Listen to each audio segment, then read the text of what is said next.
आदाब नाज़रीन, जी सलाम में आप सभी का इस्तकबाल है। आप देख रहे हैं आपकी बात, मैं हूं आपके साथ बुशरा खानम फहद। दहशतगर्दी, पत्थरबाजी, अनरेस्ट, कर्फ्यू और हर रोज अपनों को खोती वादी, इस गम तकलीफ के बीच भी कश्मीर के लोगों ने अपने ख्वाबों को मरने नहीं दिया है, अपनी उम्मीदों को दफन नहीं किया है। उनकी आंखों में एक आम हिंदुस्तानी की तरह वही ख्वाब हैं, वही उम्मीदें हैं। वो भी पढ़ना चाहते हैं, अपना मुस्तकबिल बनाना चाहते हैं, अच्छी अच्छी नौकरियों पर फाइज होना चाहते हैं। लेकिन ये भी सच है कि उनकी जद्दोजहद किसी भी आम हिंदुस्तानी से कहीं ज्यादा है। हर चीज को हासिल करने के लिए उन्हें कई मरहलों से होकर गुजरना पड़ता है। लेकिन यही तो कश्मीरियत है और कश्मीर के लोगों का जज्बा कि उन्होंने हार मानना नहीं सीखा, न हालात से न दुश्वारियों से। और आज हम आपको इसी जज्बे की एक ऐसी ही मिसाल दिखाने जा रहे हैं।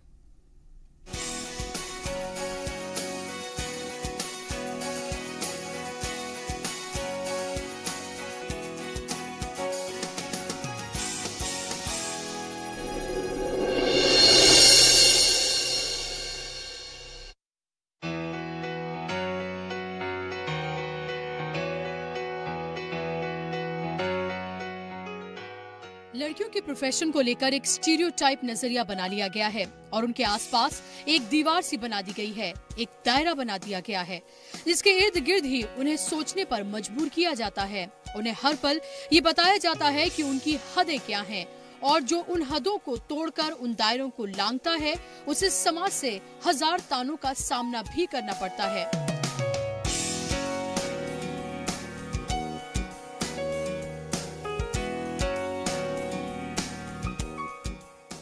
महविश की राह में भी मुश्किलें कम नहीं थी। वकालत की पढ़ाई मुकम्मल करने के बाद जब महविश ने फैसला लिया कि वो खुद का एक रेस्टोरेंट शुरू करना चाहती हैं, तो उनकी मां समेत बहुत सारे लोगों को ये बात खटकी थी। लेकिन महविश की जिद और लगन ने उन्हें आखिरकार कश्मीर की पहली खातून कैफे मालिक बना दिया।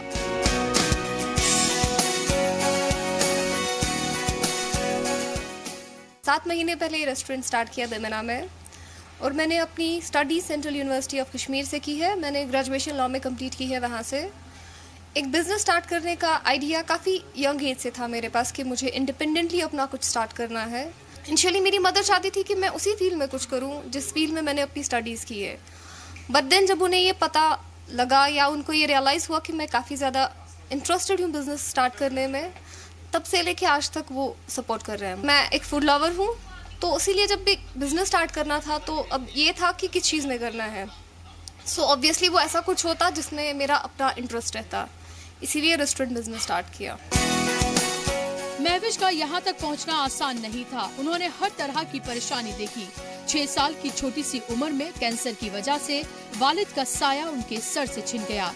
बचपन से माशी तंगी देखी, तालीम हासिल करने के लिए भी मशक्कत करनी पड़ी, लेकिन कभी हिम्मत नहीं हारी। जब लड़कियों के कारोबार की बात होती है तो ज्यादातर लोग ब्यूटी पार्लर, बुटीक, इससे आगे सोच नहीं पाते। लेकिन महविश ने इस नजरिए, इस सोच को तोड़ते हुए एक ऐसा कारोबार चुना जो लड़कियों का शोबा नहीं माना जाता। वो कहते हैं ना कि मुश्किल और मुख्तलिफ राह चुनने वाले ही इबारत लिखते हैं।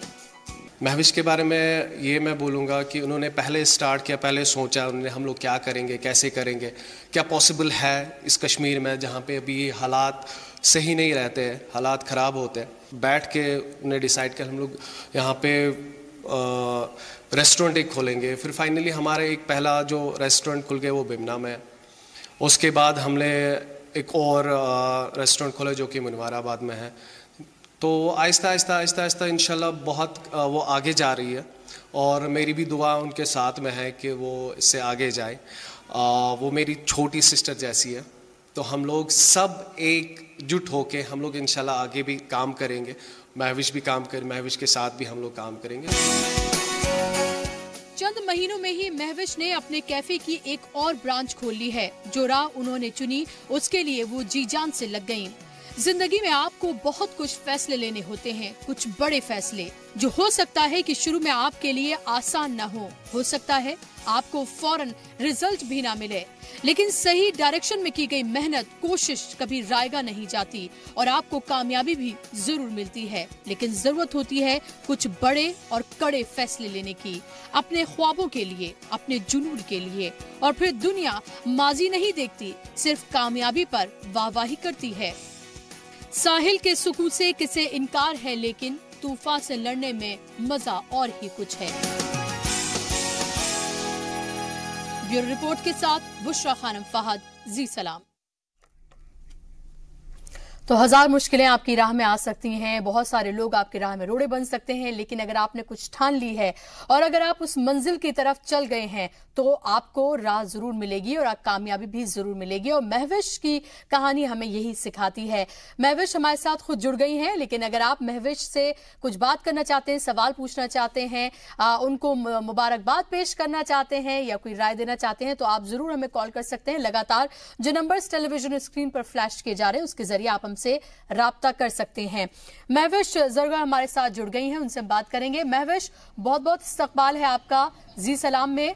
सबसे पहले तो दिली मुबारकबाद कि आपने इतना बड़ा कदम उठाया और आपको कामयाबी भी मिली। शुक्रिया।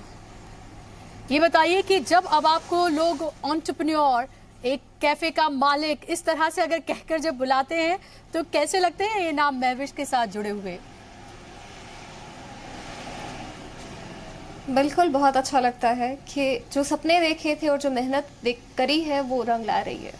जी, जब पहली बार आपने ये सोचा था, जब आप वकालत की अपनी पढ़ाई कर रही थी और जब आपने ये सोचा कि नहीं मुझे इस फील्ड में आगे नहीं जाना है, मैंने पढ़ाई तो कर ली है लेकिन मेरा दिल तो कहीं और है, मेरी रूह कहीं और बसती है, और जब आपने कैफे शुरू करने की बात शुरू की थी घर में, आपने आसपास के लोगों में, फ्रेंड्स में, तो कैसा उनका रवैया था, क्या कुछ कहा था उन्होंने?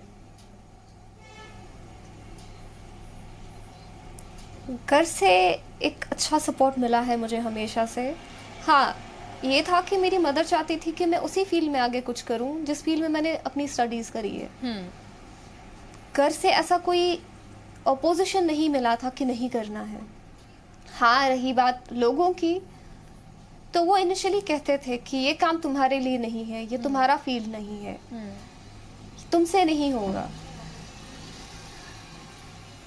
तो जो ये कहा, जब ये कहा था कि तुमसे नहीं होगा, तो क्या ये वर्ड्स, ये अल्फाज आपके जहन में बार बार आते थे? और जब आपने ये शुरुआत की तो आपको लगता था कि आपको प्रूफ करना है और इसीलिए मेहनत आपने ज्यादा की इसको लेकर? देखिए, वो एक चीज़ होती है, जैसे ही हम लोग, हमारी ग्रूमिंग जिस तरीके से की जाती है, हम लोग उसी सोच में डल जाते हैं। कई लोग हैं जिनको बचपन से बताया जाता है कि आपको एक फीमेल होने के आप एक फीमेल है तो आपको कुछ सर्टन जॉब्स, कुछ सर्टन रोल्स करने हैं, और अगर मेल है तो आपको सर्टन रोल्स करने हैं। बट मेरी फैमिली में कभी ऐसा रहा नहीं है कि आप लड़की हैं, आप ये काम नहीं कर पाएंगी। तो उस हिसाब से मैं काफ़ी कॉन्फिडेंट थी कि जो काम मुझे करना है, जो मैंने डिसाइड किया है, मैं वो काम करूँगी। और लोगों का ये कहना कि तुमसे नहीं हो पाएगा, ये मुझे ज़्यादा इंस्पायर करता है कि मैं इनको ये करके दिखाऊं। बिल्कुल। महविश, क्या आपको एक सेंस ऑफ, ये एक प्रिविलेज लगता है या आपको एक सेटिस्फैक्शन लगता है कि आप अपना खुद का बिजनेस तो चला ही रही हैं, लेकिन आपके जरिए और लोगों को भी कारोबार मिल रहा है, आप इस लायक बन पाए, आप इतनी कामयाब हो पाए कि आप दूसरों को आप नौकरी दे सकें और अपने साथ रख सकें? जी बिल्कुल। पहले तो एक ये खुशी रहती है कि जो सपने हमने कई साल पहले देखे हैं, हम अपने सपनों को पूरा कर पा रहे हैं।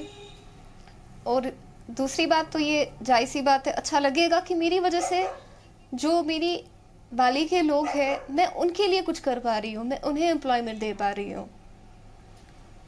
मैं अपने लिए तो कर ही रही हूँ, बट मैं उन लोगों के लिए कर रही हूँ जिनके पास काम नहीं है, जिनको काम ढूंढने के लिए बाहर जाना पड़ता है।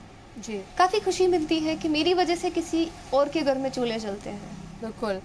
और जब लोग आपके रेस्टोरेंट पे आते हैं और जब खास तौर पर मेल हजरात आते हैं तो उनका रिएक्शन क्या होता है जब वो आपको काउंटर पे बैठा देखते हैं, जब उन्हें ये लगता है कि आप लीड कर रहे हैं, दरअसल ये आपका रेस्टोरेंट है, तो वो किस तरह से रिएक्ट करते हैं? मोस्टली जब लोग आते हैं वो अप्रिशिएट करते हैं। कुछ तो सीधे आके मेरे सामने आके कहते हैं कि आप बहुत अच्छा काम कर रहे हैं, हमें फख्र है आप पे। कभी कभी कोई ऐसा आ जाता है कि जिनका एक माइंडसेट ऐसा रहता है कि ये लड़की है, इसको घर के अंदर बैठना चाहिए, ये बाहर क्यों है। पर जाहिर सी बात है, मेरे सामने आके कोई मुझे ये नहीं कहेगा कि तुम यहाँ पे क्यों हो। हाँ, उनकी नजरें काफी कुछ कह देती हैं जी। क्या एक मुस्लिम खातून होने की वजह से भी, एक खास मजहब से ताल्लुक रखने की वजह से भी आपको लगता है कि कुछ उंगलियां उठती हैं?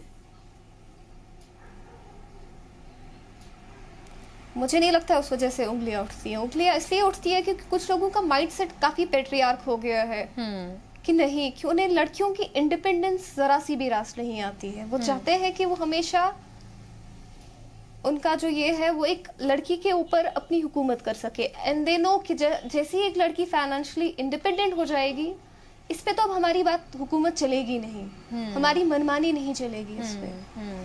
तो जाहिर सी बात है उन्हें ये सब बिल्कुल भी पसंद नहीं आएगा। जी। और एक मेरा सवाल आपसे ये भी है कि जिस तरह का अनरेस्ट फिलहाल हम वैली में देख रहे हैं, लगातार कर्फ्यू, दहशतगर्दी बढ़ रही है, वादी में लोग मारे जा रहे हैं अलग अलग तरीके से, इन सब के बीच जो है इस तरह की पॉजिटिव स्टोरीज भी हैं और लगातार हम इसको दिखा भी रहे हैं। महविश, ये तमाम चीज़ें क्या आपको कभी न कभी झकझोरती हैं या कहीं आपको कुछ डर लगता है कि ऐसा ना हो कि कभी आपके कारोबार पर कोई असर पड़े, या जिन ख्वाबों के साथ आपने इसको शुरू किया है कहीं ऐसा ना हो कि तमाम जो हालात बने हुए हैं वो आपको कहीं पीछे धकेल दें? बिल्कुल भी नहीं। कश्मीर की जो सिचुएशन है ये हमारी डे टू डे लाइफ का एक ऐसा पार्ट बन गई है कि अब हमें कुछ अलग लगता ही नहीं है। क्या आपको ये भी लगता है कि अगर कश्मीर की जगह आप किसी और अगर स्टेट में होती तो शायद आपको कम मशक्कत करनी पड़ती, या आपको लगता है कि एक लड़की के लिए उसकी अपनी जद्दोजहद हर जगह एक जैसी ही है? बिल्कुल, कश्मीर के अंदर या कश्मीर के बाहर एक लड़की के लिए ये हर जगह जद्दोजहद की काम है जहाँ पे एक सोसाइटी का माइंडसेट ही पेट्रियार्क हो। मुझे नहीं लगता है कि कश्मीर में रहने के बाद मुझे कुछ ज्यादा मशक्कत करनी पड़ी। जी, एक आखिरी मेरा सवाल आपसे, वक्त कम है, कि आप जो लड़कियां फिलहाल आपको देख रही हैं पूरे हिंदुस्तान में, कश्मीर में, आप उनको क्या कहना चाहेंगी? कि हो सकता है बहुत सारी लड़कियों की इसी तरह के ख्वाब हों, वो अपना कोई वेंचर शुरू करना चाह रही हों, एंटरप्रेन्योर बनना चाह रही हों, खुद मुख्तार होना चाह रही हों, लेकिन उन्हें एक क्लिक की, एक इंस्पिरेशन की जरूरत है, तो आप वो इंस्पिरेशन उनके लिए हैं, उनको क्या कहना चाहेंगी आप? देखिए, अल्लाह ने अगर हमें इतनी ताकत दी है कि हम अपने सपने बुन सके, सपने देख सके, तो जाहिर सी बात है अल्लाह ने हमें इतनी ताकत भी दी होगी कि हम उन्हें पूरा कर सके। अगर एक काम एक लड़का कर सकता है तो एक लड़की भी कर सकती है, क्योंकि कैपेसिटीज दोनों में बराबर की है। फर्क इतना है कि हमें खुद डर लगता है। जब हम उस डर के बाहर आएंगे, लोग हमें ऑब्वियसली सपोर्ट करेंगे। नो डाउट इनिशियली आपको लोग थोड़ा क्रिटिसाइज करते हैं, आपको बताते हैं कि तुमसे नहीं हो पाएगा, बट देन वही लोग हमें आके ये कहते हैं कि बेटा बहुत अच्छा कर रहे हो, हमें आप पे फख्र है। सो आई बिलीव लोगों का काम ही होता है आपको डिमोरलाइज करना। बिल्कुल, तो लोगों का काम है कहना और वो कहते रहेंगे, लेकिन आगे बढ़ते रहना हमारा काम है और हम आगे बढ़ते रहेंगे। बहुत बहुत शुक्रिया महविश आपका हमारे साथ जुड़ने के लिए। मेरी नेक ख्वाहिशात आपके साथ हैं कि आप एक दो नहीं बल्कि पूरे वैली में, हिंदुस्तान में आपके रेस्टोरेंट्स की चेन हो और लोग आपको उसके नाम से जाने। बहुत बहुत शुक्रिया हमसे बात करने के लिए। तो इसी के साथ हमारे आज के इस प्रोग्राम में बस इतना ही, लेकिन अगर आप हमारे प्रोग्राम के साथ जुड़ना चाहते हैं तो आप फेसबुक, व्हाट्सएप, यूट्यूब, ट्विटर के जरिए भी आप जुड़ सकते हैं। अपने राय, अपने मशवरे आप हम तक पहुंचा सकते हैं, अपने सवालात भी आप हमें बता सकते हैं। इसी के साथ हमारे आज के इस प्रोग्राम में बस इतना ही।